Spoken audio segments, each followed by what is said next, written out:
Hi, it's me again with Corel Tips and Tricks, part two of this.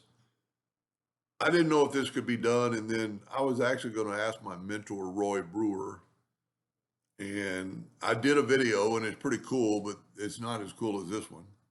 And I'm on vacation right now, and I'll be traveling tomorrow, but if you wait a couple of days, I will send you his macro that he wrote, and actually the icon for the macro to change the colors. And you can do it CMYK or RGB. If you'll notice that these are RGB colors, you don't even have to select them. Go to his macro, and I want to convert selected shapes only. So let's go here and let's select them. And let's get his macro, and we're going to convert to CMYK. Whoop, I had the wrong. I didn't pick selected.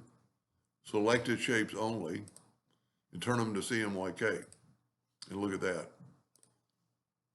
Now I created 2 pages, and this first page didn't get done because I did it just selected. So if you had multiple pages, let me just back up here and create this back. I'm going to go to page 1. So I'm not going to select anything.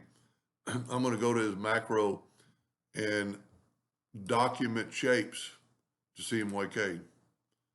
It converted both pages to CMYK colors. That's pretty cool. I will send you the macro because he sent it to me, and I will send you this icon and actually help you figure out how to put it up there. But anyway, I hope that helped a little bit. Thank you for watching.